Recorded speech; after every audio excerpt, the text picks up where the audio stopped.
Hello and welcome to Workers Comp Unwrapped, the podcast that simplifies workers' compensation for physicians. I'm your host, Max, here to give you clear, actionable insights to navigate the medical legal side of workers' comp. So let's get started. Welcome to Season 2, Episode 11 of Workers Comp Unwrapped with Max. Meet Asha, an expert with 15 years of experience in the workers' comp industry. Today, we're talking about a comprehensive guide on crafting RFAs to ensure timely approvals with tips for avoiding common rejections. Right.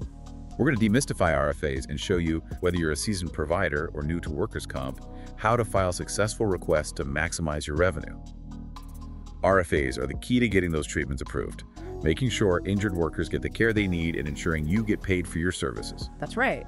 Think of RFAs as your golden ticket to getting paid and ensuring your patients get the care they need in the California workers' comp system. Okay, so let's unpack this. What exactly is an RFA and why are they so important in workers' comp? An RFA is basically your way of communicating with the insurance carrier. You're saying, hey, this patient needs this specific treatment and here's why it's medically necessary. In California, you're legally required to get these RFAs approved for any non-emergency treatment. So it's not just a suggestion, it's a must-do. What happens if a provider doesn't get an RFA approved? Well, the most obvious consequence is that the insurance carrier might not cover the cost of the treatment, but it goes beyond just reimbursement. Delays in getting RFAs approved can also mean delays in the injured worker getting the treatment they need. That can slow down their recovery and cause unnecessary suffering. Hey, nobody wants that. Yeah. We're all here to help these folks get back on their feet. But I've heard some providers say they submit the bare minimum on RFAs to avoid giving the insurer ammunition for a denial. What are your thoughts on that strategy? That's a risky strategy. While it's important to be concise, you also need to provide enough information to demonstrate medical necessity. If the insurer doesn't have a clear understanding of why the treatment is needed, they're more likely to deny the request. That's a really good point. I hadn't thought of it that way before. So how do you strike that balance? How do you craft an RFA that's thorough but not overly verbose? It's all about being clear, concise, and focusing on the key elements that support your request. Let's break it down step by step. The first step is figuring out if you even need an RFA. Good point. Not every treatment requires one, right? Right. You typically need an RFA for non-routine care, surgeries, MRI specialized therapies, medications not on the pre-approved list. Durable medical equipment like braces and extended treatment plans usually require RFAs as well. So if it's something out of the ordinary or requires a longer commitment, it probably needs an RFA. What's next? The next step is using the correct form. In California, you have to use the DWC form RFA. It's mandated by the Division of Workers' Compensation. You can find it online, and it's important to make sure every section is filled out accurately. We're talking patient information, claim number, employer and insurer, details, your own details, and of course the specific treatment you're requesting. No room for sloppiness here. Yeah. What about actually describing the treatment? Yeah. How specific do you need to be? You need to be very specific. Instead of just writing physical therapy, you would write something like 12 sessions of physical therapy twice a week for 6 weeks. Vague language like therapy as needed can lead to delays and confusion, so be as precise as possible. So the insurer knows exactly what they're approving. That makes sense. What comes next? Step 4 is all about backing up your request with solid documentation. You need to include all the relevant medical records that justify why this treatment is necessary. So we're talking progress notes, test results, anything that shows the worker's condition, past treatments, and why this treatment is the next logical step. Exactly. And make sure your justification aligns with the MTUS. It shows the insurer you're not going rogue. That's interesting. But wouldn't that approach also risk making the RFA seem incomplete and lead to a denial? Not if it's done correctly. You can be thorough without being overwhelming. The key is to present the information in a clear and concise manner, highlighting the most relevant points that support your request. Got it. So we've got the form filled out, we've described the treatment, and we've attached supporting evidences. What now? Submit the RFA as soon as possible. Delays can disrupt treatment and complicate approvals. Time is of the essence. What about after you submit it? Do you just wait and hope for the best? Absolutely not. Be proactive. Track the RFA's progress and follow up if you need to. Insurers have 5 business days to respond to most RFAs and 14 days for more complex cases. If you don't hear back within those timeframes, reach out. Don't be afraid to follow up and make sure things are moving along. So it's really about staying on top of it and advocating for your patients. Exactly. And don't be afraid to build a relationship with the claims adjusters. Having open communication can really help expedite approvals and resolve any issues more quickly. This is all great advice, Aisha. But even with the best intentions, sometimes RFAs get denied. What are some of the most common reasons for denial? One of the biggest and most common mistakes is incomplete or inaccurate information. It seems simple, but you'd be surprised how often RFAs get rejected because of missing claim numbers, incorrect patient details, or just incomplete forms. I guess it's easy to overlook those details when you're busy. Any other common pitfalls? Another common mistake is not providing enough documentation. You can't just request treatment without explaining why it's medically necessary and backing it up with evidence. So it's not enough to say this patient needs an MRI. You need to explain why they need it. Exactly. You need those detailed records, the progress notes, the imaging results, everything that supports your request. Remember, the insurer is looking for evidence that the treatment is medically necessary and appropriate for the injury. That makes perfect sense. So incomplete information and insufficient documentation are big ones. What else should providers be aware of? Sometimes providers will submit requests that stray from the MTUS guidelines without providing a strong justification. If you're going to deviate from the standard protocols, you need to have a really good reason, and you need to back it up with solid evidence. So basically, don't go rogue unless you have a rock-solid case. Makes sense. Anything else? And then there's the issue of ambiguity. We talked about being specific earlier, and that's because vague treatment descriptions can really mess things up. If the insurer doesn't understand exactly what you're requesting, they're more likely to deny the RFA. So be clear, concise, and avoid any vague language. Okay, so we've got incomplete information, insufficient documentation, non-compliance with guidelines, and ambiguity. What else should providers avoid? Last but certainly not least, we have missed deadlines. This is especially important for urgent care situations. Late submissions can cause major problems for the patient and for your practice. So streamline your process and make sure you're submitting those RFAs promptly. So we've covered the steps to crafting a successful RFA, and we've talked about the common pitfalls to avoid. Now let's talk about some pro tips.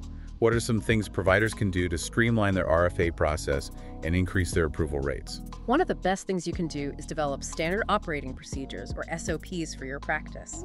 This means creating clear step-by-step protocols for preparing, submitting, and tracking RFAs. So everyone in the office is on the same page and knows exactly what to do. Exactly. It takes the guesswork out of it, and along those lines, make sure your staff is thoroughly trained on how to complete RFAs accurately and efficiently.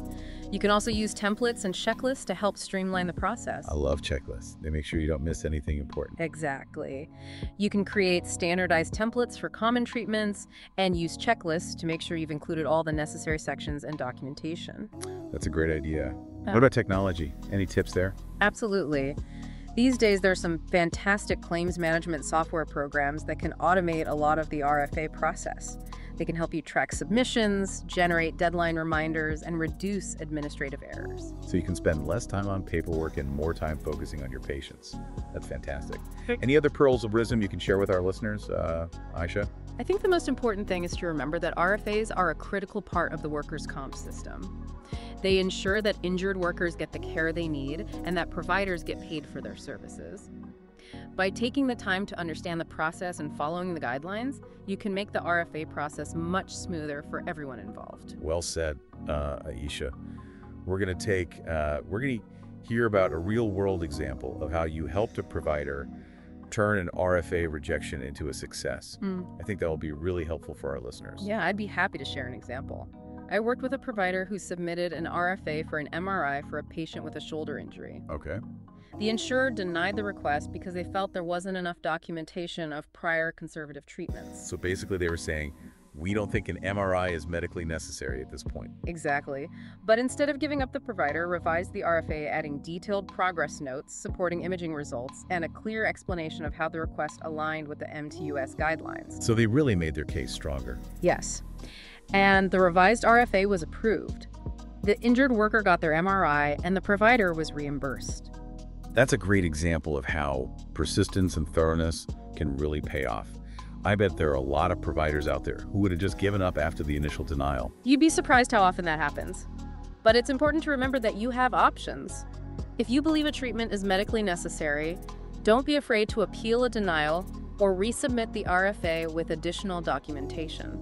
That's really empowering for providers to hear. What are some other tips you have for providers who are struggling with RFAs? One thing I always recommend is networking with other providers. Attend industry events, join professional organizations, connect with colleagues who are dealing with the same challenges you are. That's a great idea. It's always helpful to get a different perspective and learn from others' experiences. Exactly. You can pick up tips and tricks, discover new resources, and just get some moral support from people who understand what you're going through. And sometimes just venting about the frustrations of workers' comp can be therapeutic. Absolutely. And don't underestimate the power of staying up to date on the latest regulations and guidelines. The workers' comp system is constantly evolving, so it's important to stay informed about any changes that might affect your practice. Where can providers go to find reliable information about those changes? The Division of Workers' Compensation website is a great resource. They have all the latest forms, regulations, and guidelines available online. You can also subscribe to industry newsletters, attend workshops and conferences. So basically, it's about being proactive and taking the initiative to stay informed. Exactly. Knowledge is power in the workers' comp world. The more you know, the better equipped you'll be to navigate the system and advocate for your patients. This has been an incredibly insightful conversation. I'm sure our listeners have learned a ton about crafting successful RFAs.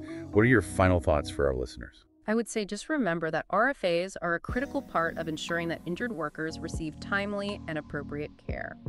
By mastering the process and avoiding common pitfalls, you can streamline your workflow, maximize your revenue, and ultimately help your patients get back on their feet. Well said. Thank you so much for joining us today and sharing your expertise. It's been a pleasure. The pleasure was all mine. And for our listeners out there, we encourage you to share your own RFA experiences or questions in the comments section below.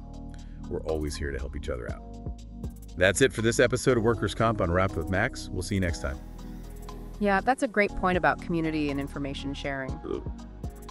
Before we wrap up, I wanted to touch on something you mentioned earlier, technology.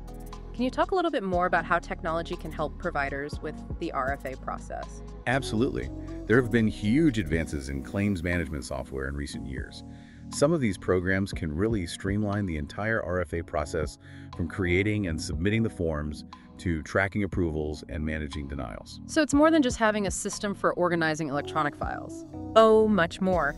Some of these programs integrate with electronic health records, which can save a ton of time on data entry. They can also automate certain tasks, like sending deadline reminders or generating reports. That sounds amazing. Are there any specific features that providers should look for in a claims management system? Well, it depends on the specific needs of your practice, of course. But some key features to consider include electronic RFA submission integration with your EHR system, automated tracking and reminders, and robust reporting capabilities. So a system that can essentially guide you through the process and make sure nothing falls through the cracks. That's incredible. Any final words of wisdom for our listeners before we sign off? I think the most important thing is to remember that RFAs are not just about paperwork. They're about ensuring that injured workers get the care they need to recover and return to their lives. By mastering the RFA process, providers can play a vital role in helping their patients get back on their feet. Beautifully said. Thank you again for sharing your expertise with us today. I know our listeners will benefit greatly from your insights. It was my pleasure. And to our listeners, if you have any questions or want to share your own experiences with RFAs, please feel free to leave a comment below. And remember, stay informed, stay proactive, and most importantly, stay compassionate. That's it for this episode of Workers' Comp Unwrapped with Max. We'll see you next time. Thank you for listening to Workers' Comp Unwrapped. If you found value in today's episode, share it with your fellow medical providers and healthcare specialists. For more information, contact us at lena.klein@medicallienmgt.com or visit our website, medicallienmgt.com.